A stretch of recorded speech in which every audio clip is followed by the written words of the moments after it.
नमस्कार. RRC नेटवर्कच्या latest बातमीपत्रात मी नेहा आपल्या सगळ्यांचं स्वागत करते. अशा आहेत आजच्या हेडलाईन्स. हेडलाईन्स प्रायोजक RRC ब्रॉडबँड, अकोल्यातील सर्वात स्वस्त आणि वेगवान कनेक्शन. NRHMच्या जिल्हा व्यवस्थापक विरोधातील तक्रारी वाढल्या. चौकशी अधिकाऱ्यांचा अजब दावा. तक्रारीचा आणि सह्यांचा कागद वेगळा. वाढत्या उन्हामुळे पाण्याचा साठा घटण्याची दाट शक्यता. तुर्तास जिल्ह्यातील विविध धरणात आहे पुरेसा पाणीसाठा.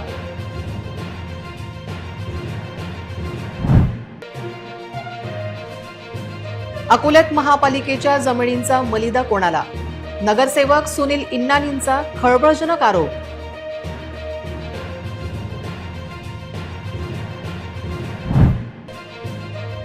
अकोलेकरांच्या डोक्यावर 600 रुपयांचे कचरा कर लादणार. सत्तारूढ व कंत्राटदाराची मिलीभगत असल्याचा विरोधकांचा आरोप. सत्तारूढ एसी मध्ये तर विरोधक तप्त उन्हात महापालिकेच्या प्रांगणात. सत्तारूढ पक्षाच्या सभेपेक्षा प्रतिसभा अधिक गाजली. आता सविस्तर बातम्या.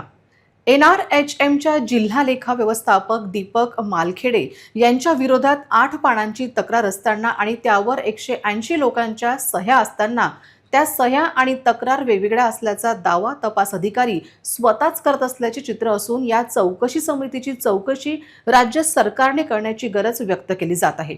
जिल्हा परिषदेतील आरोग्य विभागाच्या अनागोदी कारभारात आता NRHMने भर घातली आहे. नियुक्तीचा आदेश नसताना अनेक अधिकारी आणि कर्मचारी काम करत असून ते शासनासाठी काम करत आहे की वसुलीसाठी असा प्रश्न उपस्थित होतो. 8 पानांची तक्रार असताना तक्रार व सह्यांचा कागद वेगळा असल्याचा दावा खुद्द तपास अधिकारी करत असल्याचे चौकशी समिती मॅनेज झाल्याची ओरड तक्रारकर्ता करत आहे. जिल्हा परिषदेच्या अंतर्गत येणाऱ्या राष्ट्रीय आरोग्य अभियानात मोठा गैरप्रकार असल्याची तक्रार असताना चौकशी अधिकारी मात्र सर्व सुरळीत असल्याचे सांगत होते. काल मी जे निनावी तक्रार आपल्याकडे आली होती त्याच्या अनुषंगाने जे स्वाक्षरीचे सहीची प्रत जोडली होती त्या लोकांना आम्ही जबाबासाठी विचारणा करण्यासाठी इथं बोलवलं होतं. बाबा तुमच्याच खात्री करण्यासाठी बोलवलं होतं की तुमच्या सह्या आहेत का आणि तुम्ही तक्रार केली आहे का. तर जी लोकं आली आमच्या इथे तर त्यांनी जो जबाब दिलेला आहे तर त्याच्या अनुषंगाने आम्हाला लक्षात येते की ह्या स्वाक्षरीचा कागद तो आहे तो वेगळ्या कारणासाठी घेतला होता आणि त्यांचा तक्रारीशी आणि त्याच्याशी काही संबंध नाही असं मॅक्झिमम लोकांनी तिथे आम्हाला सांगितलेलं आहे. आणि याच्या व्यतिरिक्त ज्या काही गोष्टी होत्या अनियमिततेच्या त्या आम्ही तपास करतो आहे. जसं जसं आम्हाला फाईल्स येत आहेत थोडंसं डिले होत आहेत आम्हाला फाईल बाकीच्या गोष्टी चालल्या असल्यामुळे जिल्हा स्तरावर कामाच्या व्यापानं तर जशा फाईल येत आहेत तशा आम्ही स्क्रुटिनी करायला सुरुवात केलेली आहे. जे लेखा व्यवस्थापक आहेत दीपक मालखेडे सर यांची नियुक्ती केव्हा झालेली सांगू शकाल? नियुक्ती साधारणतः ॲक्युरेट तारीख नाही सांगता येणार पण साधारणतः 2017 सालापासून ते आहेत. सर इथं तुम्ही मॅनेज झाल्याच्या चर्चा सुरू आहेत त्यामध्ये किती तथ्य आहे? याच्यामध्ये अजिबात तथ्य नाही कारण जे काय आहे ते ट्रान्सपरंट करतो. जे आम्हाला दिसते आम्हाला जे सांगितले ते आम्ही एक प्रामाणिकपणे करण्याचा प्रयत्न करतो. याच्यामध्ये आम्ही कुठेही साशंकता ठेवणार नाही हे तुम्हाला छातीठोकपणे सांगतो. किती जणांची टीम आलेली म्हटलं सर तुम्ही? सध्या मला एकट्यालाच पाठवलेलं आहे. ते पण मला फक्त शहानिशा करायची की जे मागं काही गोष्टी झाल्या होत्या आणि कर्मचाऱ्यांना काही त्रासदायक गोष्टी होत आहेत का बाबा की जेणेकरून आपल्या प्रोग्राम हॅम्पर होतोय. अकोला जिल्ह्यातील लघु मध्यम तसेच मोठ्या प्रकल्पातील पाणी पातळी गेल्या काही दिवसांपासून चांगलीच खालवली आहे. त्यामुळे येणाऱ्या काळात जिल्हावासियांना पाणीटंचाईचा सामना करावा लागण्याची शक्यता आहे. अकोला तसेच मूर्तिजापूर शहराला पाणीपुरवठा करणाऱ्या महान प्रकल्पात सद्यस्थितीत 36.94% जलसाठा उपलब्ध आहे. अकोला जिल्ह्यात गेल्या काही दिवसांपासून उन्हाची तीव्रता चांगलीच वाढली असून पारा 40 अंश सेल्सिअसवर पोहोचला आहे. उन्हाच्या तीव्रतेमुळे अकोला जिल्ह्यातील लघु मध्यम तसेच मोठ्या प्रकल्पातील पाणी पातळी घसरत आहे. अकोला जिल्ह्यातील सर्वात मोठा प्रकल्प असलेल्या महान धरणात सध्या 36.94% जलसाठा उपलब्ध असून येणाऱ्या काही दिवसात पाणी पातळीत अशीच घसरण झाल्यास अकोला तसेच मूर्तिजापूर येथील नागरिकांसमोर पाणी प्रश्न गंभीर होऊ शकतो. जिल्ह्यातील इतर प्रकल्पांचा विचार केला असता तेल्हारा तालुक्यातील वाण प्रकल्पात 53.27%, पातूर तालुक्यात मोरणा प्रकल्पात 47.92%, वाशीटाकडी तालुक्यातील दगडपारवा प्रकल्पात 67.41%, मूर्तिजापूर तालुक्यातील उमा मध्यम प्रकल्पात 11%, वाई लघु प्रकल्पात 45.62%, शिवण लघु प्रकल्पात 31.11%, निर्गुणा प्रकल्पात 22.53%, पातूर तालुक्यातील गावंडगाव लघु प्रकल्पात 42.95%, विश्वामित्री लघु प्रकल्पात 4.12%, तुळजापूर लघु प्रकल्पात 35% जलसाठा सध्या उपलब्ध असल्याची माहिती पाटबंधारे विभागाने दिली आहे. महापालिकेच्या मोकळ्या जागा आणि जमिनींच्या व्यवहारावरून अकोला राजकारण पुन्हा एकदा तापले आहे. वंचित बहुजन आघाडीचे नगरसेवक सुनील इन्नानी यांनी सत्ताधारी भाजपवर गंभीर आरोप करत महापालिकेच्या मौल्यवान जमिनींचा मलिदा लाटण्याचा डाव आखला जात असल्याचा दावा केला आहे. या प्रकरणात 13 एप्रिल रोजी होणाऱ्या महासभेकडे सर्वांचे लक्ष वेधले होते. नुकत्याच झालेल्या सभेत सत्ताधारी महापौरांनी विरोधी पक्षाला 16 नगरसेवकांना निलंबित केले होते. या कारवाईवर सुनील इन्नानी यांनी प्रश्नचिन्ह उपस्थित केले आहे. जमिनींच्या व्यवहारांचे मोठे निर्णय घेताना विरोधकांनी अडथळा आणू नये म्हणूनच हा निलंबनाचा घाट घातला गेला का असा गर्भित इशारा त्यांनी दिला आहे. विरोधक नसताना महत्त्वाच्या जमिनींचे ठराव मंजूर करून घेण्याची ही सत्ताधाऱ्यांची फिक्सिंग असल्याचा आरोप आता जोर धरत आहे. येत्या सोमवारी 13 एप्रिल रोजी होणाऱ्या महासभेत नेमक्या कोणत्या जमिनींच्या विक्रीवर किंवा हस्तांतरांवर शिक्कामोर्तब होणार याबाबत शहरात मोठी उत्सुकता आहे. इन्नानी यांच्या मते या सभेत गुपचूपपणे काही भूखंडाचे व्यवहार उरकले जाण्याची शक्यता आहे.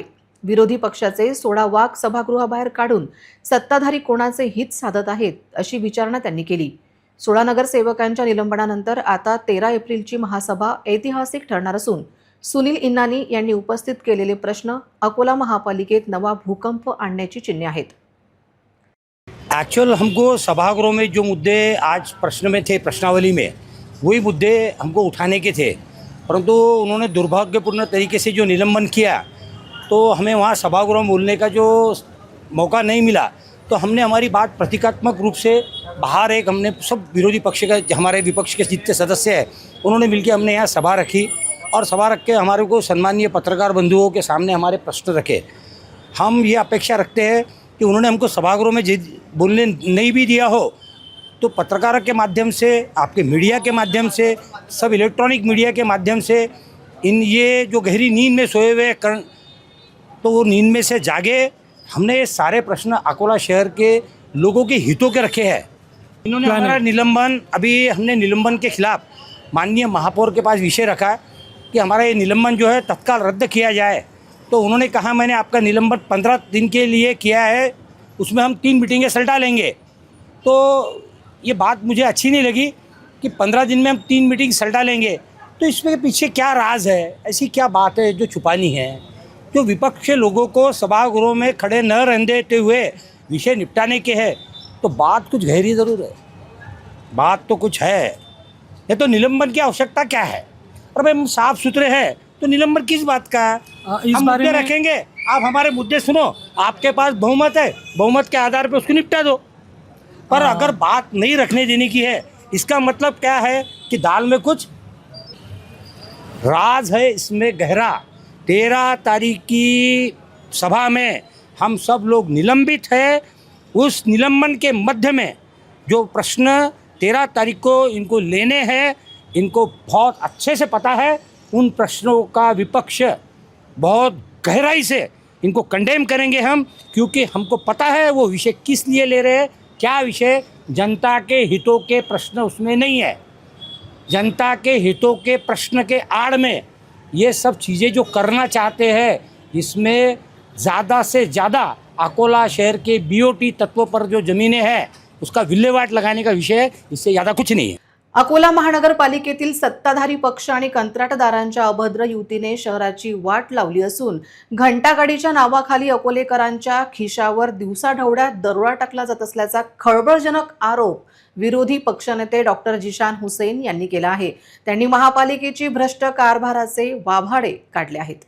महापालिका विरोधी पक्षनेता डॉक्टर जिशान हुसेन यांनी सत्ताधारी पक्षावर थेट प्रहार करताना सांगितले की मालमत्ता करामध्ये घंटागाडी शुल्काचा समावेश करून सामान्य जनतेची फसवणूक केली जात आहे. एकीकडे अकोलेकरांवर कराचा बोजा लादला जात असताना दुसरीकडे त्या पैशातून सत्ताधारी आणि ठेकेदार भ्रष्टाचारांची मजा मारत आहेत. कचऱ्यात पैशांची खाण शोधणाऱ्या या सत्ताधाऱ्यांचा पैसा नेमका कोणाच्या खिशात जातोय असा तिखट सवालही त्यांनी यावेळी उपस्थित केला. सध्याच्या ठेकेदारांशी संगनमत करून जनतेची लूट सुरू असतानाच आता पुन्हा नवीन ठेकेदार बदलण्याच्या हालचाली सुरू आहेत. हा केवळ ठेकेदार बदलण्याचा प्रयत्न नसून जनतेच्या खिशावर दरोडा टाकण्याचे नवे धोरण असल्याचा दावा डॉक्टर हुसेन यांनी केला आहे. भ्रष्ट नगरसेवक आणि कंत्राटदारांनी मिळून अकोल्याच्या तिजोरीवर डल्ला मारला असल्याचा आरोप त्यांनी केला आहे. देखिए, प्रतीकात्मक सभा में सबसे पहले हमने महापौर चुना, उप महापौर चुना। महापौर उप महापौर चुनते वक्त हमने कहा कि आप जब भी निर्णय महापौर उप महापौर ले तो वो किसी सत्ताधारी पक्ष, किसी नगर सेवक, किसी ठेकेदार के फायदे के लिए ना ले। अगर आप महापौर उप महापौर बनना चाहते हैं तो आपको ये निर्णय जनता के हित में लेने के निर्णय की अगर आपकी क्षमता होगी, अगर आपकी हिम्मत होगी, अगर आपकी ताकत होगी, राजनीति से ऊपर उठ के अगर आपको नागरिकों के फायदे के लिए निर्णय लेने की अगर आपकी हिम्मत होगी तो आप महापौर उप महापौर बनिए। इसलिए आज नीलोफर खान मैडम को यहाँ पे हमने महापौर बनाया एक प्रतीकात्मक तरीके से। उप महापौर वंचित बहुजन आघाड़ी के नगर सेवक जो है पराग गवई जी थे। हम लोगों ने आज यहाँ पे कई मुद्दों पे बात की, जैसे चाहे वो पीड़ित वार्ड हो, घंटा गाड़ी का एक मुद्दा यहाँ पे आया कि अभी ऐसा हमें पता चला है कि 13 तारीख की आम सभा में जो हर घर से घर जाके कचरा संकलन करने की जो प्रक्रिया है, उस प्रक्रिया में घंटा गाड़ी के 600 रुपये हर नागरिक के टैक्स में जोड़ के वसूल करने का षड्यंत्र और एक विशेष ठेकेदार को मदद करने का षड्यंत्र जो है सत्ताधारी पक्ष के द्वारा यहाँ पे रचा जाने वाला है। तो आज हमने यहाँ पे ठराव पास किया कि कचरा साफ करना ये महानगर पालिका का दायित्व है, ये महानगर पालिका की जिम्मेदारी है। इसलिए कचरा उठाने के लिए अगर आप पैसा लोगे, टैक्स में अलग साफ सफाई का पैसा लोगे, तो ये नागरिकों के साथ में ये खेल है, खिलवाड़ है। और आज हमने यहाँ पे ठराव पारित किया, प्रतीकात्मक तरीके से पारित किया कि आने वाले वक्त में घंटा गाड़ी हो चाहे कचरे का संकलन हो, इसके लिए नागरिकों से पैसा वसूल नहीं किया जाए। इसी तरीके से एक पद्धति यहाँ पे हो गई है कि कोई भी चीज़ के लिए आपको अगर बेचना हो तो एक डीपीआर बनाने के लिए एक अभिकर्ता को नियुक्त किया जाता है। आज हमने कुत्तों की गिनती किस तरह से की जाए, मच्छरों की गिनती की जाए, इसके लिए भी एक अभिकर्ता नेमने के लिए, उसकी नियुक्त करने के लिए, साथ में एक डीपीआर बनाने के लिए एक प्रतीकात्मक एक ठराव पारित किया था, प्रस्ताव रखा था कि इस शहर में कितने मच्छर है उनको गिना जाए, उनकी गिनती की जाए और इसके लिए भी किसी ठेकेदार को पैसा दिया जाए। तो ये एक प्रतीकात्मक तरीका था ये बताने के लिए कि आज सत्ताधारी पक्ष का एक मोडस ऑपरेंडी हो गया है। कुछ भी काम करना है तो एक अभिकर्ता को नियुक्त करो, डीपीआर में अनाप शनाप किस्म से पैसे लो और काम हो ना हो, मुद्दा हल हो ना हो, उसका पैसा ठेकेदार के जेब में जाए और ठेकेदार के जरिए इनके जेब में जाए। इस मुद्दे पे भी हमने यहाँ पे आके एक ठराव पारित किया कि आने वाले वक्त में कम से कम उनको शर्म आ जाए कि इस तरीके से बार बार जनता को लूटने का षड्यंत्र रचना बंद कर दे। आने वाली 2 सभा में भी इसी तरह आपका प्रतिक्रिया रहेगी? हमारी प्रतिक्रिया, हमारा प्रतिसाद ये बढ़ते रहेगा आने वाले वक्त में। और अब हम इस बार तो हमने थोड़ा मान सम्मान रखते हुए सिर्फ ये कहा है कि उनकी ऐसी सोच है। अगली बार वो कौन नगर सेवक है, कौन सत्ताधारी पक्ष के कौन से लोग हैं, उनके नाम समेत कौन से ठेकेदार है जिनके लिए निर्णय लिए जाते हैं, किस तरीके से बार बार टैक्स में अलग अलग तरीके से चीज़ें बढ़ाई जाती है, घंटा गाड़ी का जो मसला है, जो लोगों को तकलीफ जा रही है, किसके जेब में पैसा जा रहा है, अगली सभा में हम नाम समेत ये करेंगे। ये भी हम आज आपसे वादा करते हैं। लोकमहर्षी, शिक्षण महर्षी आणि कृषी महर्षी डॉक्टर पंजाबराव उपाख्य भाऊसाहेब देशमुख यांची 61वी पुण्यतिथी आज 10 एप्रिल रोजी श्री शिवाजी विद्यालय शहर शाखा अकोला येथे अत्यंत उत्साहात आणि भावपूर्ण वातावरणात साजरी करण्यात आली। या निमित्ताने आयोजित कार्यक्रमात भाऊसाहेबांच्या विचारांचा वारसा पुढे नेण्याचा संकल्प करण्यात आला। कार्यक्रमाचे अध्यक्ष म्हणून श्री शिवाजी शिक्षण संस्था अमरावतीचे शाळा तपासणी अधिकारी माननीय श्री प्रकाशजी अंधारे उपस्थित होते।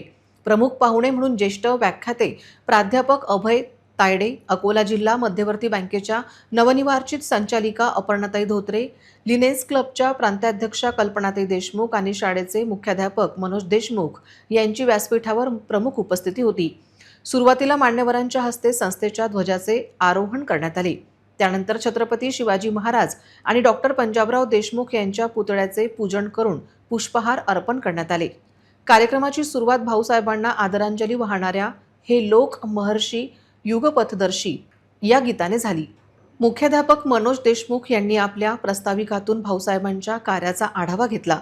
अपर्णाताई धोत्रे यांनी संस्कृत सुभाषितांच्या माध्यमातून शिक्षणाचे मानवी जीवनातील महत्त्व विशद केले। कल्पनाताई देशमुख यांनी भाऊसाहेबांच्या जीवनातील प्रेरक प्रसंग सांगून विद्यार्थ्यांना मार्गदर्शन केले।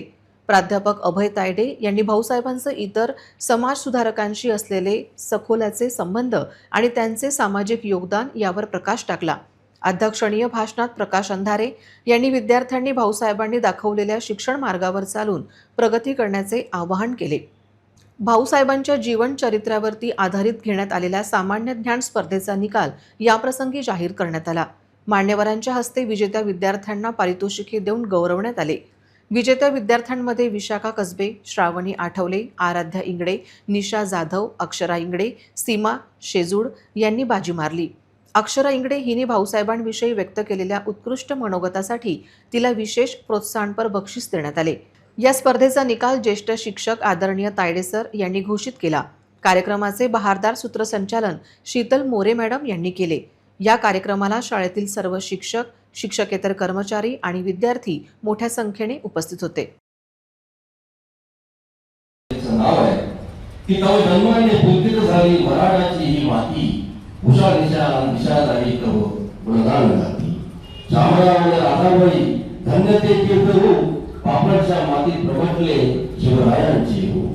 दिगंत सारा व्यापून गेली दीनदयाची कीर्ती, उषा निशा गाई तव गुणगान गाती. बहुजनांचे भागी नाता आधार शेतकऱ्यांचे, हळहळले ते हृदय देखुनी जगणे कष्टकऱ्यांचे. उद्गारले त्या सर्व न देखिला धर्म कधी जाती, उषा निशा गाई तव गुणगान गाती. संस्थापनी शिवसंस्था उभारली ज्ञानाची मंदिरे, भावभक्ती व सिद्धी देते बहुजनांची लेकरे. ज्ञानप्रकाशी इथे उजवल्या अंधाराच्या राती, उषा निशा गाई तव गुणगान गाती.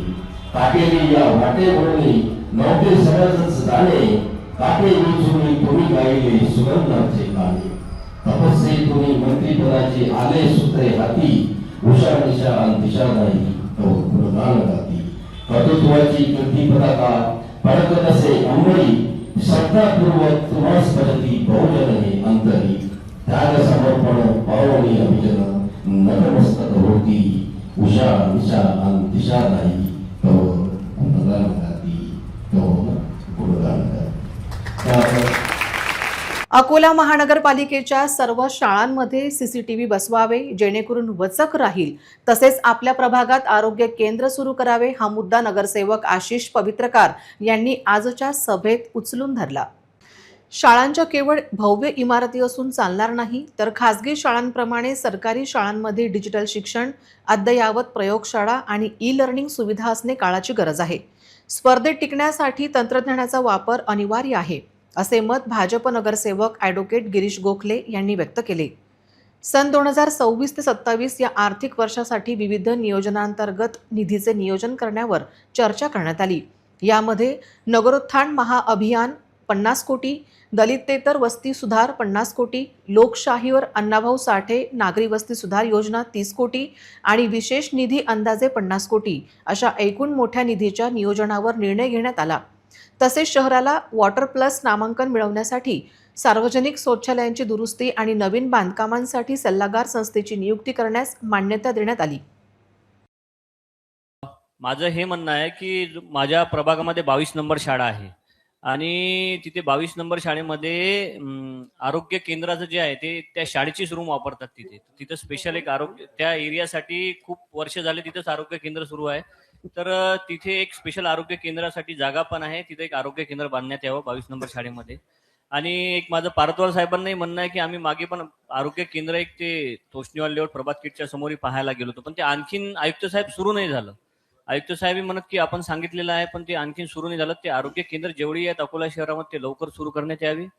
तसेच यामध्ये जे आता आपल्या ज्या शाळा आहेत पूर्ण अकोला शहरामध्ये, तर याच्यामध्ये जर सीसीटीव्ही कॅमेरे जर बसत असतील तर याच्यात एक योजना एक तुम्ही नमूद करावं, एक तरतूद करावी की सीसीटीव्ही कॅमेरे हे प्रत्येक शाळेमध्ये पाहिजे. कारण की आमच्या प्रभागामध्ये ते अशा ठिकाणी शाळा आहेत की तिथे कधी शाळा झाल्यानंतर काही लोक जातात, आणखीन म्हणजे लॉक वगैरे पण तोडतात. तर सीसीटीव्ही असले त्याच्यावर वचक राहणार आहे हे म्हणतो आणि हे तरतूद आपण आपल्या याच्यात करून घ्यावी. हिंदू हृदय सम्राट बाळासाहेब ठाकरे नागरी लोक कल्याण अभियान प्रभावीपणे राबवण्यासाठी उपमुख्यमंत्री एकनाथजी शिंदे यांनी निधी उपलब्ध करून दिला आहे. त्याची प्रभावी अंमलबजावणी विविध महानगरपालिकेच्या शाळेत व्हावी या संदर्भात चर्चा झाली. शाळेतील मुलांची पटसंख्या कशी वाढेल, शाळा कशी सुंदर करता येईल व शाळेसाठी अजून काय करता येईल या संदर्भात नगरसेवक मनोज पाटील नगरसेवक यांनी मत मांडले. महापालिका शाळांमधील विद्यार्थ्यांची पटसंख्या वाढावी, या शाळा देखील अन्य शाळांप्रमाणे आकर्षक आणि सुंदर दिसाव्या याकडे लक्ष देणे आवश्यक आहे.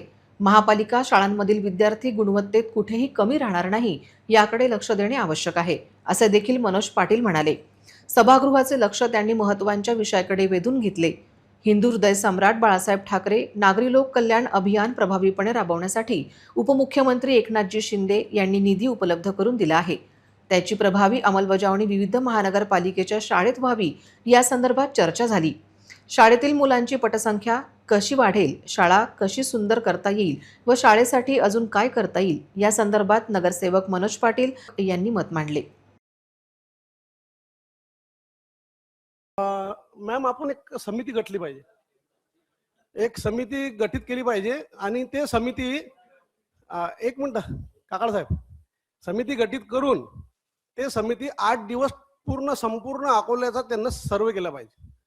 कुठल्या कुठल्या शाळेत जाऊन त्यांनी परिस्थिती स्वतः डोळ्याला पाहिली पाहिजे आणि आपले कॅमेरेमध्ये सोबत नेले पाहिजेत.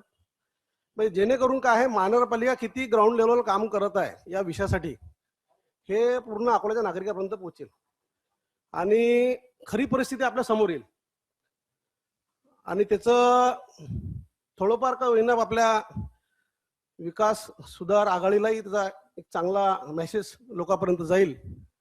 एक समिती गठीत करून जर आपण तिथपर्यंत गेले तर महापौर आपल्या शाळेपर्यंत आले आणि अजून एक महत्वाचं म्हणजे की आपण ज्या ज्या गावातून येतो आणि तिथून मोठं होतो तर नंतर आपले कर्तव्य बनते की त्या गावात आपण आपलं काही नाही काम केलं पाहिजे, कारण की आपल्या गावाकरांनी आपल्याला तर मोठं केलेलं आहे. तर जे जे इथं वरिष्ठ ज्येष्ठ नगरसेवक आहेत किंवा महापौर ताई आहेत, जे आपल्या ज्या शाळेतून ते शिकून आलेले आहेत त्या शाळेला त्यांना प्राधान्याने घेतलं पाहिजे.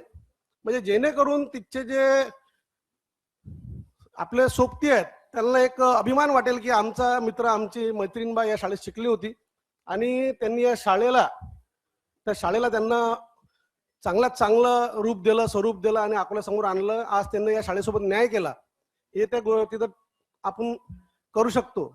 आणि कुठल्याच आई वडिलाला असं वाटत नाही की आपला मुलगा किंवा आपला काही नातेवाईक बिमार पडला तर त्याचा इलाज किंवा त्याचा उपचार हा मेन हॉस्पिटलमध्ये करावा.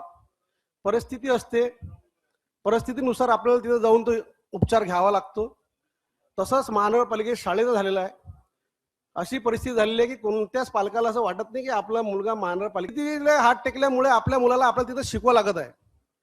तर ते परिस्थिती आपल्याला बदलायची असेल तर माझी परत विनंती आहे की एक समिती गठीत करावी आणि समिती गठीत करून त्यात काही ज्येष्ठ नगरसेवक काही महापौर सगळे घेऊन ते व्यवस्थित शाळा पाहून त्याची पटसंख्या पाहून सगळ्या गोष्टी पाहून ज्या शाळेला खरंच प्राधान्य द्यायला पाहिजे अशा शाळेला स्वतः जाऊन वैयक्तिकरित्या पाहून त्या शाळेला प्राधान्य देऊन त्याचं काम करावं. बस या ठिकाणी एवढंच बोल. मनोज भाऊंनी जो विषय मांडला आता ती समिती बनवायची म्हणून, तर आपण समिती बनवू आणि काकडदादांना त्याचे अध्यक्ष करू.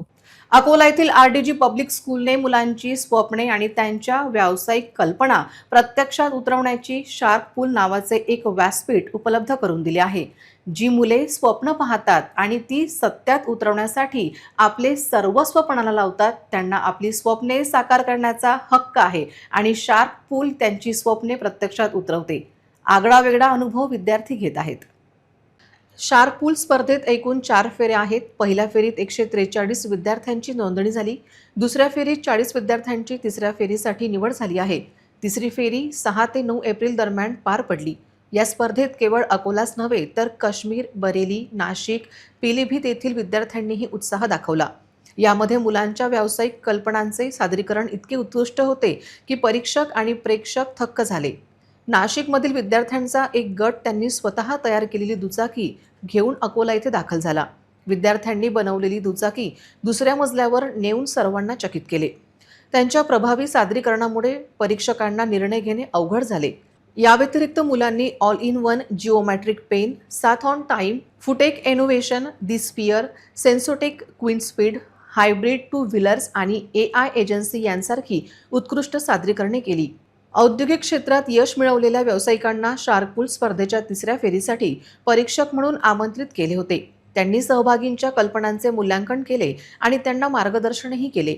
या स्पर्धेत RDG पब्लिक स्कूलचे संचालक श्री दिलीपराज गोयनका आणि सौरभ गोयनका यांनी विचार व्यक्त केले. विद्यार्थ्यांना मार्गदर्शन करून प्रोत्साहन दिले आणि त्यांच्या सादरीकरणासाठी शुभेच्छाही दिल्या. या स्पर्धेची चौथी आणि अंतिम फेरी 20 जून 2026 रोजी होणार आहे. अशा स्पर्धा तरुणांमध्ये स्वावलंबन आणि व्यावसायिकतेच्या भावनेला प्रोत्साहन देतात. सहभागींनी या व्यासपीठाला आपली स्वप्ने साकार करण्याची एक महत्त्वाची संधी असेही म्हटले. ही स्पर्धा यशस्वी करण्यासाठी RDG पब्लिक स्कूलचे संचालक श्री दिलीपराज गोयनका, सौरभ गोयनका, प्राचार्य कुरियाचंद, CP उपप्राचार्य श्वेता चोमवाल यांच्या मार्गदर्शनात इयत्ता 9वी आणि 10वीचे विद्यार्थी, शिक्षक मंदार जोशी यांचे विशेष सहकार्य लाभले. तसेच इतर शिक्षक आणि शिक्षकेतर कर्मचाऱ्यांनी अथक प्रयत्न केले.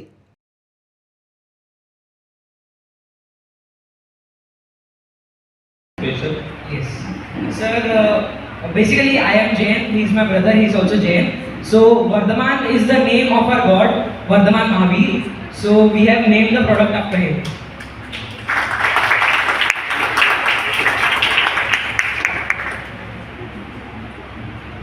Nice presentation.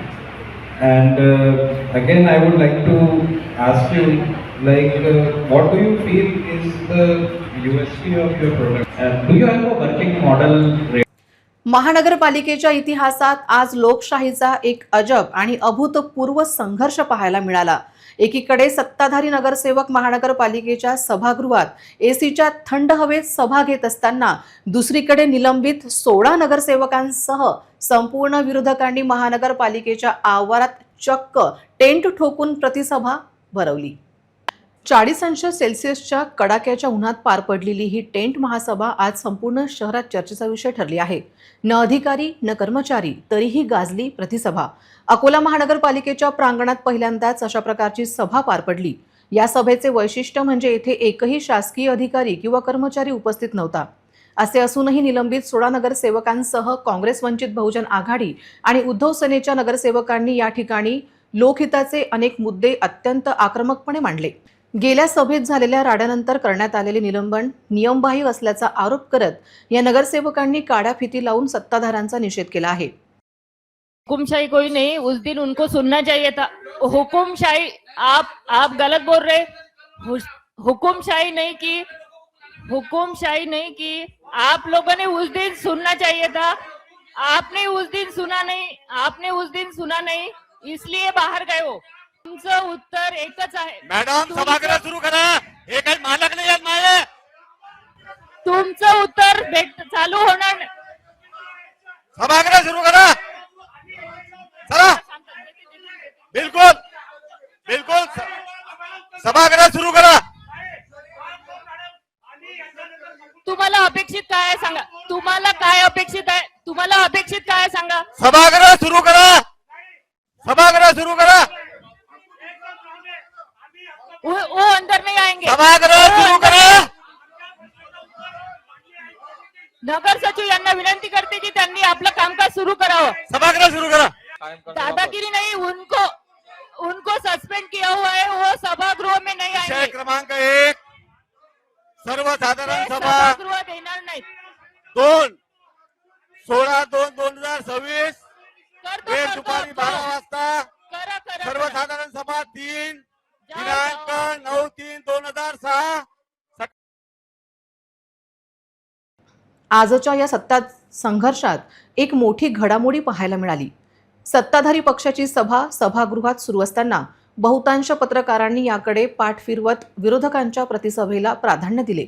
सत्तारूढ सभेत बसू देत नसल्याने गेल्यावेळी पत्रकारांनी देखील सत्ता पक्षाचा निषेध केला होता. विरोधकांचा आवाज आणि त्यांनी मांडलेले प्रश्न कव्हर करण्यासाठी पत्रकारांची मोठी गर्दी टेंटमध्ये दिसून आली, ज्यामुळे सत्ताधारी गोटात अवस्था पसरली होती. सभागृहाबाहेर टेंटमध्ये बसलेल्या विरोधकांनी सत्ताधारी केवळ स्वतःच्या फायद्याचे निर्णय घेत असून सर्वसामान्यांच्या प्रश्नांची गडचेप केली जात आहे. अशी तोफ डागली. 30 मार्चच्या राड्यानंतर सुरू झालेला हा संघर्ष आता विकोपाला गेला आहे. निलंबनावर अद्याप कोणताही अधिकृत निर्णय न आल्याने विरोधकांनी आक्रमक पवित्रा घेतला आहे. सत्ताधारी आणि विरोधक आमनेसामने आल्याने अकोल्याचे राजकीय वातावरण तापले असून आगामी काळात ही आरपारची लढाई काय वळण घेते याकडे सर्वांचे लक्ष लागले आहे. देखिए, जिस तरह से उस दिन गैरकानूनी तरीके से महापौर ने निलंबन की कार्रवाई करी थी, जो कार्रवाई 3 सभा तक उन्होंने करी थी, वो पूरी तरह गैरकानूनी थी। और भारतीय जनता पार्टी के सत्ताधारी पक्ष को ऐसा लगता है कि इस महानगर पालिका को लूटने के लिए विरोधी पक्ष के नगर सेवकों को वहाँ से बाहर निकालना बेहद ज़रूरी है। इस मंशा से उन्होंने उस दिन वो कार्रवाई करी थी। तो हमने भी आज फैसला किया कि ये अगर अंदर जाके अपनी गैरकानूनी तरीके से सभा लेंगे तो संविधान की रक्षा करते हुए संविधान के हिसाब से आज इस कार्यालय के बाहर, विरोधी पक्ष नेता चेंबर के बाहर, आज हम सारे विरोधी पक्ष के नगर सेवक मिलके यहाँ पे अपनी एक सभा लेने वाले हैं। इस सभा में हमने माननीय पत्रकार जो है उनके लिए भी एक जगह राखी करी है। पिछले कुछ दिनों से सत्ताधारी पक्ष का कहना था कि महानगर पालिका की आम सभा में, सर्वसाधारण सभा में पत्रकारों को बैठने के लिए जगह नहीं है। हम उनको बताना चाहते हैं कि जगह अगर छोटी हो और दिल अगर बड़ा हो, नीयत अगर साफ हो, तो पत्रकारों को, जो इस लोकतंत्र का बहुत बड़ा हिस्सा है, उनको साथ में जगह बहुत आसानी से दी जा सकती है। तो लोग पूरी तरह गैरकानूनी तरीके से कायदे के बाहर जाके कार्रवाई कर सकते हैं, तो उन्हें कायदा क्या होता है, सही चीज़ क्या है, इस शहर का हित क्या है, वो बताना बेहद ज़रूरी है।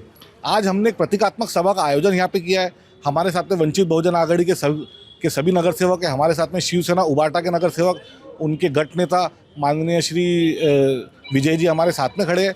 और मेरा ऐसा मानना है कि हम उनको आज ये एक सबक सिखाना चाहते हैं कि लोकतंत्र में आप सत्ता की ताकत पर मनमानी करके भले कुछ भी कोशिश करोगे, लेकिन जनता का दरबार हमेशा खुला रहता है। हम हमारे बीच में से एक महापौर चुनने वाले हैं। वो महापौर यहाँ पे बैठ के जिस तरह से वो वहाँ सभा चलाएंगे, हम यहाँ पे सभा चलाएंगे, और उनकी सभा पत्रकारों के बगैर चलेगी, मीडिया के बगैर चलेगी, लेकिन हमारी सभा में जो भी कुछ बात होना है आप लोगों के सामने, आप लोगों के को साथ में लेके चलने वाली है। महापौर किसको बनाने वाले? बैठ के सब चुनेंगे। जनता ने सबको चुन के दिया और सब मिलजुल के जो फैसला लेंगे उस हिसाब से महापौर चुना जाएगा। सत्ताधारी पक्षांच्या मनमानी कारभाराला उत्तर देण्यासाठी विरोधकांनी आयोजित केलेल्या प्रतिसभेत काँग्रेस नगरसेविका निलोफर खान यांनी आपल्या आक्रमक शैलीने सर्वांचे लक्ष वेधून घेतले. केवळ विरोधाला विरोध न करता अकोला शहराच्या विकासाचा नेमका आराखडा काय असावा याचे उत्तम सादरीकरण करत त्यांनी प्रतिकात्मक महापौर म्हणून या पदाची प्रतिष्ठा वाढवली आहे. महानगरपालिकेच्या प्रत्यक्ष सभेतील गोंधळ आणि लोकशाहीचा गळा आवळण्याच्या प्रयत्नानंतर विरोधकांनी ही प्रतिसभा भरवली होती. यामध्ये निलोफर खान यांनी ज्या पद्धतीने अकोल्यातील ज्वलंत प्रश्न मांडले ते पाहून खरंच अशा अभ्यासू व्यक्तींच्या हातात शहराची सूत्रे असती तर अकोल्याचा चेहरामोहरा बदलला असता, अशी चर्चा आता राजकीय वर्तुळात रंगली आहे. शहरातील हद्दवाढ झालेल्या भागातील समस्यांची त्यांना सखोल जाण असून तिथे पायाभूत सुविधा पुरवण्यावर त्यांनी भर दिला. कचरा व्यवस्थापन, रस्ते आणि पाणी पुरवठा या मूळ समस्या तांत्रिक पद्धतीने कशा सोडवता येतील याचे व्हिजन त्यांनी मांडले. मालमत्ता करात केली जाणारी अवाजवी वाढ आणि भ्रष्ट ठेकेदारी पद्धतीला त्यांनी कडाडून विरोध दर्शवला. निलोफर खान यांनी केवळ निषेध नोंदवला नाही तर एक जबाबदार लोकप्रतिनिधी म्हणून शहराचा विकास कसा होऊ शकतो याचे उदाहरण घालून दिले. त्यांच्या या भूमिकेचे अकोलेकरांमधून मोठे कौतुक होत आहे. भविष्यात जर खरोखरच त्यांना शहराचे नेतृत्व करण्याची संधी मिळाली तर अकोला विकासाच्या बाबतीत मोठी झेप घेईल अशी शक्यता या निमित्ताने व्यक्त होत आहे. मैं आज महापौर बनी तो मुझे काफ़ी अच्छा लगा है, लेकिन अगर मैं रियल में होती तो मैं बिल्कुल जनता के हक़ में बात करती और मैं जनता के हक़ में सारे फैसले देती कि जितने जो साफ़ सफाई के मुद्दे हैं, जो लोगों के लिए दिक्कतें जाती है घंटागाड़ी को लेकर, हदवाड़ को लेकर, तो वो मैं सारी ठहराव मंजूर करती थी. अकोला महानगरपालिकेची विशेष सर्वसाधारण सभेत आज शहराच्या पायाभूत सुविधा, स्वच्छता आणि विकास प्रकल्पाच्या अनुषंगाने अनेक महत्त्वाचे विषय चर्चेला आले. शहर विकासासाठी आम्ही प्रयत्नशील असल्याचे मत स्थायी समिती सभापती विजय अग्रवाल यांनी स्पष्ट केले. शाळांच्या केवळ भव्य इमारती असून चालणार नाही तर खासगी शाळांप्रमाणे सरकारी शाळांमध्ये डिजिटल शिक्षण, अद्ययावत प्रयोगशाळा आणि ई-लर्निंग सुविधा असणे काळाची गरज आहे. स्पर्धेत टिकण्यासाठी तंत्रज्ञानाचा वापर अनिवार्य आहे असे मत भाजप नगरसेवक ॲडव्होकेट गिरीश गोखले यांनी व्यक्त केले. योजनेअंतर्गत माझी एक सभागृहाला सूचना आहे की ज्याप्रमाणे आपण इन्फ्रास्ट्रक्चरवरती सगळ्या सन्मान्य सदस्यांनी सांगितलं की इमारतीची दुरुस्ती करावी, पटसंख्या वाढेल, त्याचबरोबर मला असं माझं व्यक्तिगत मत आहे की आपल्या शिक्षकांचे काही ट्रेनिंग प्रोग्राम पण होणं आवश्यक आहे. कारण की आपल्याला जर या कॉम्पिटिशनमध्ये प्रायव्हेट शाळांशी जर टिकून राहायचं असेल तर त्या शिक्षकांना सुद्धा कॉम्पिटिटिव्ह बनवणं आवश्यक आहे. ई लर्निंगचे काही प्रोग्राम्स असतील तर तशा प्रोग्राम्सवर देखील हे पैसे खर्च झाले तर विद्यार्थ्यांना नवीन आपण काहीतरी देऊ शकू. त्या पालकांमध्ये असा विश्वास निर्माण होईल की आमचे पोरं इथे गेले तर यांची उन्नती नक्की होईल. तर कॉम्पिटिटिव्ह आपण राहिलं पाहिजे.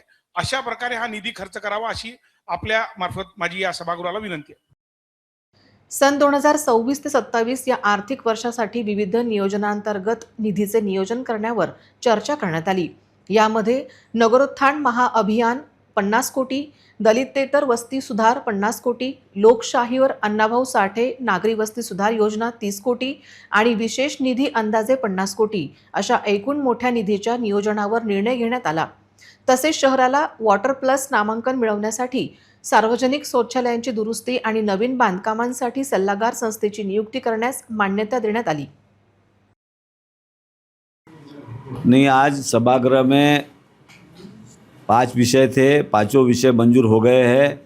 उसमें सबसे महत्वपूर्ण जो विषय थे कि आने वाले समय में नगरोत्थान, दलित वस्ती, विशेष निधि, दलितोत्तर निधि का नियोजन करना, ये भी विषय पास हुआ.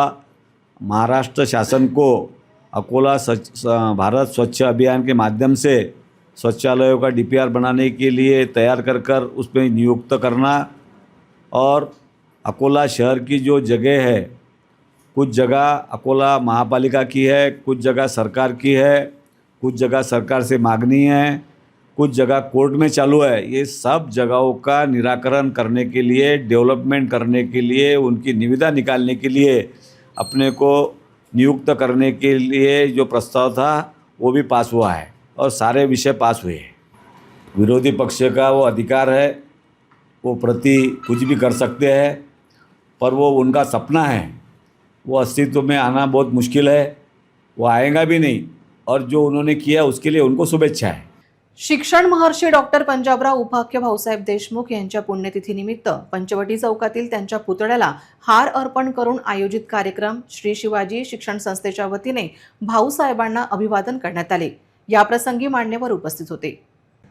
भाऊसाहेबांचे कार्य दीपस्तंभांसारखे असल्याचे श्री शिवाजी शिक्षण संस्थेचे अध्यक्ष हर्षवर्धन देशमुख यांनी सांगितले.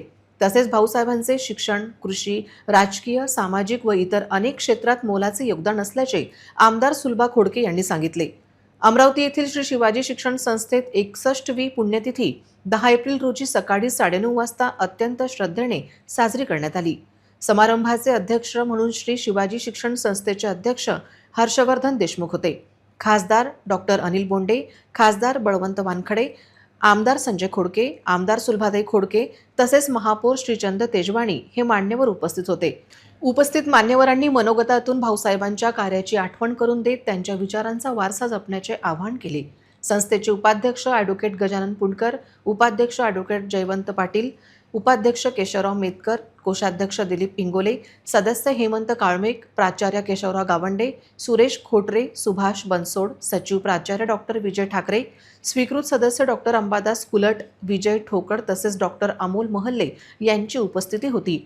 डॉक्टर पंजाबराव उपाख्य भाऊसाहेब देशमुख यांच्या पुण्यतिथीनिमित्त पंचवटी चौकातील भाऊसाहेबांच्या पुतळ्याजवळ आयोजित कार्यक्रम श्री शिवाजी शिक्षण संस्थेचे अध्यक्ष, उपाध्यक्ष, सचिव व कार्यकारिणी सदस्यांनी भाऊसाहेब पंजाबराव देशमुख यांना आदरांजली अर्पण केली. आणि त्या प्रस्तावाला या ठिकाणी मान्यता दिली आहे. त्या प्रस्तावाला आपण म्हटलंय की तो प्रस्ताव मुख्यमंत्री महोदयांनी मागितला आहे, त्याला आपण निश्चितच त्या ठिकाणी त्याचा पाठपुरावा करू आणि त्या ठिकाणी या ठिकाणी कृषी जे स्मृती भवन बांधलेलं आहे याचं नवीन पाणी कसं होईल आणि लेझर शो वगैरे कसे आणि विद्यार्थ्यांसाठी एक चांगलं स्मृती भवन आणि सगळे आपल्या शाळेतले जिल्ह्यातले विद्यार्थी या ठिकाणी आले पाहिजे आणि भाऊसाहेबांचं हे स्मृती भवन त्यांनी बघितलं पाहिजे, त्यातून प्रेरणा घेतली पाहिजे आणि त्याच्यावर खरं अर्थानं उद्याचा जो युवक आहे, युवती आहे, घडले पाहिजे. हे सुद्धा ही प्रेरणादायी निश्चितच झाल्याशिवाय राहणार नाही. प्रस्ताव आपण पाठवू, त्याचा पाठपुरावा करण्याचे आम्ही निश्चितच प्रयत्न करू आणि त्या ठिकाणी निश्चितच चांगले जास्तीत जास्त पैसे आपल्याला या होण्यासाठी कसे 45 कोटीचा म्हटलेला आहे त्याच्यात आपण जास्तीत जास्त, कारण आपल्याला माहिती आहे ते पैसे पश्चिम महाराष्ट्रामध्ये मराठवाड्यात सगळेच मिळतात की आमच्या विदर्भातच भेटत नाही. आता बाजूचे आमचे असणारे नाही, बाजूला आता मुख्यमंत्री आहे. महात्मा ज्योतिबा फुले, बाबासाहेब आंबेडकर यांची जयंती आहे. त्यांना सुद्धा त्या प्रसंगाला मी अभिवादन करतो. आजच्या या कार्यक्रमाला राज्याचे उच्च शिक्षण मंत्री माननीय नामदार चंद्रकांतदादा येणार होते. त्यामुळं पहिल्यांदा जे काही पत्र आम्ही आमदार द्वयांना लिहिलं ते 10:30 होतं, परंतु त्यांनी मागच्या शुक्रवारी कळवून मी येऊ शकणार नाही, माझा कार्यक्रम रद्द आहे. मग सोमवारी आम्ही पळापळ केली. आमदारांनी पहिलेच होकार दिला होता, खासदारांनी दिला होता, महापौरांनी दिला होता. मग आता कोणीतरी असावं शासकीय अधिकारी म्हणून आम्ही प्रयत्न केला आणि जिल्हाधिकाऱ्यांनी होकार दिला, त्यांचा मी आभार मानतो आणि उपस्थित पण झाले. परंतु त्यांच्या पूर्वनियोजित कार्यक्रमामुळं त्यांना इथून लवकर जावं लागलं. लहान टेम्पो जो छोटा हत्ती म्हणून ओळखला जातो त्याच्यावर जीवघेणे ओझे लादले जात आहे. यामुळे अपघात होऊ शकतो, परंतु वाहतूक शाखा पोलीस दुर्लक्ष करताना दिसतात. याकडे वेळीच लक्ष देणे अत्यंत आवश्यक आहे, अन्यथा एखाद्या दिवशी दुर्घटना संभवते. शहरात रहदारीची समस्या गंभीर आहे. वाहने चालवणे कठीण असताना वाहने ओव्हरलोड ओझे लादून वाहतूक करतात. यामुळे मागे बार्शी टाकळी परिसरात वाहन उलटून अपघात झाला होता, तरी देखील त्यातून धडा घेतलेला दिसत नाही. दुर्घटना घडण्यापूर्वी ही समस्या दूर करण्यासाठी प्रयत्न करणे आवश्यक आहे. वाहतूक शाखा यंत्रणेने या विषयाकडे लक्ष देण्याची गरज आहे. शहरातून सर्रास जाणाऱ्या ओव्हरलोड वाहनांवर कारवाई केली जावी अशी मागणी केली जात आहे. अमरावती शहर गुन्हे शाखेला खुनाचा गुन्हा 3 तासात उघडकीस आणण्यात यश मिळाले. 9 एप्रिल रोजी नियंत्रण कक्षाला माहिती प्राप्त झाली की कोल्हापुरी गेट पोलीस स्टेशन हद्दीत अकोली येथील क्रिकेट ग्राउंडवर एका पुरुषाचा मृतदेह आहे. किरण कमलाकर पुणतांबेकर यांचा मृतदेह निष्पन्न झाला आहे. पोलिसांनी 3 तासात घटनेचा उलगडा केला. तसेच मृतकांनी पत्नी व नातेवाईकांकडे सखोल चौकशी केली. मृतकासोबत अकोली गावातील आकाश धुर्वे, स्वप्नील चतुर होते अशा माहितीवरून गुन्हे शाखेचे पथक आरोपींच्या राहत्या घरी व त्यांचे संभाव्य ठिकाणी शोध घेतला, परंतु ते सापडले नाहीत. गुन्हे शाखेचे 4 पथक तयार करून त्यांचा शोध घेतला.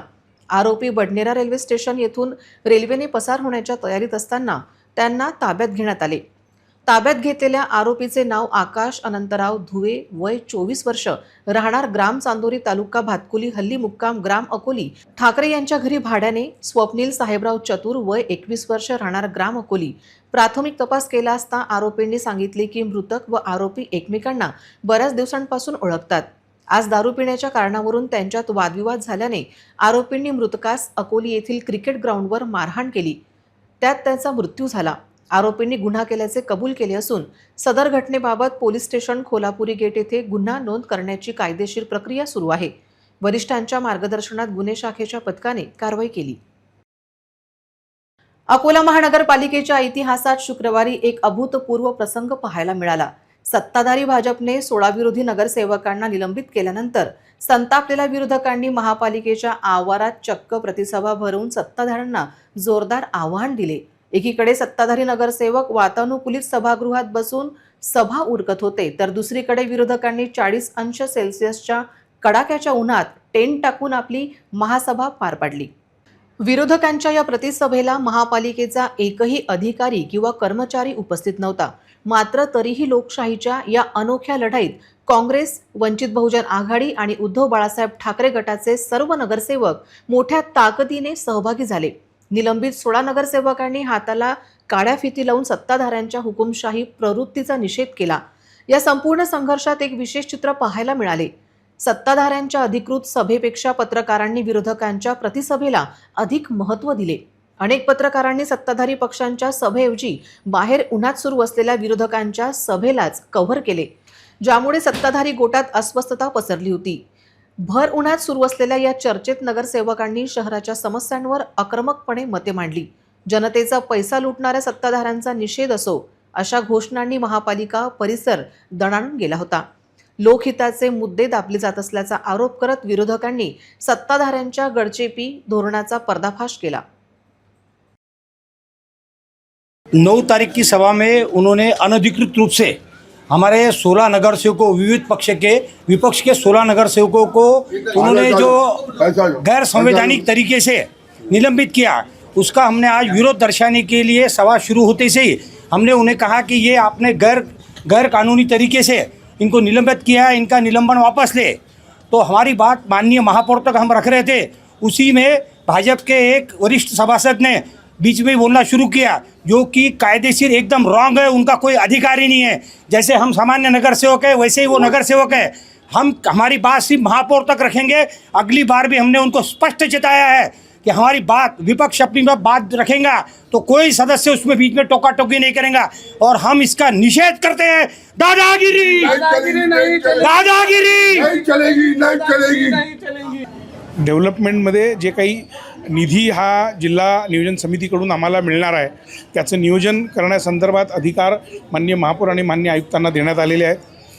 त्याच माध्यमातून आता जे महापालिकेच्या उत्पन्नात वाढ होण्याच्या दृष्टीने इथे काही प्रोजेक्ट आपल्याला करणं आवश्यक आहे. महापालिकेच्या काही ज्या जागा आहेत त्या जागांना विकसित करून आपलं उत्पन्न कसं वाढेल याच्या संदर्भात सुद्धा एक DPR तयार करणे, एक कन्सल्टंट नेमणे अशा विषयांना देखील मंजुरी मिळालेली आहे.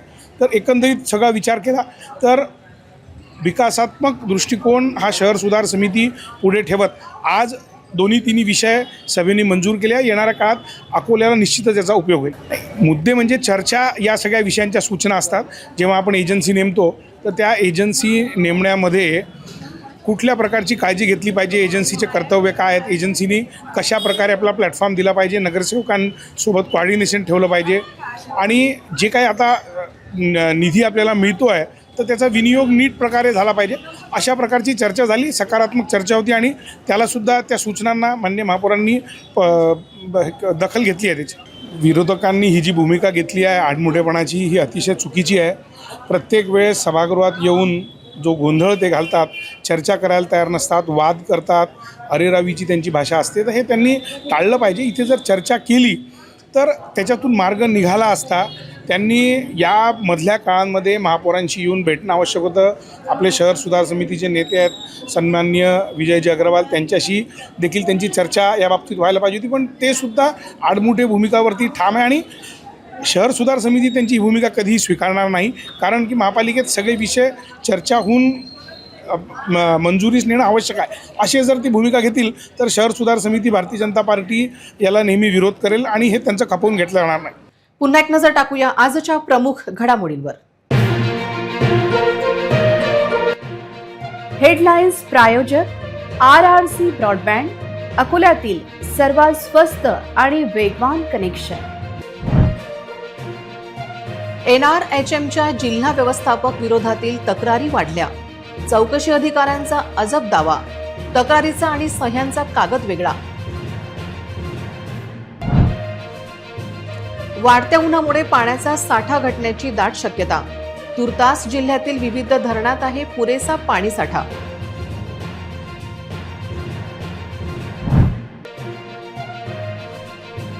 अकोल्यात महापालिकेच्या जमिनींचा मलिदा कोणाला? नगरसेवक सुनील इन्नानींचा खळबळजनक आरोप.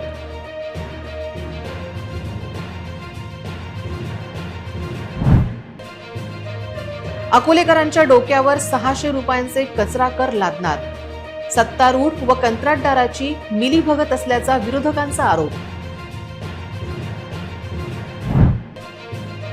सत्तारूढ AC मध्ये तर विरोधक तप्त उन्हात महापालिकेच्या प्रांगणात. सत्तारूढ पक्षाच्या सभेपेक्षा प्रतिसभा अधिक गाजली. बातम्यांसाठी तुम्ही पाहत रहा RRC news. 2,47,000 दर्शकांनी RRC YouTube channel हे सबस्क्राईब केले आहे. तेव्हा तुम्ही कसली वाट पाहत आहात? तुम्ही पण सबस्क्राईब करा आणि बेल आयकॉन क्लिक करत RRCच्या बातम्या निरंतर पहा. तुमच्या मोबाईलवर नोटिफिकेशन मिळवण्यासाठी सबस्क्राईब करा RRCचे हे यूट्यूब चॅनल. लाईक आणि फॉरवर्ड करा RRC डिजिटल अकोलाचे हे न्यूज बुलेटिन. पुन्हा भेटूया लेटेस्ट बातम्यांसह नवीन बातमीपत्रात. तोवर नमस्कार.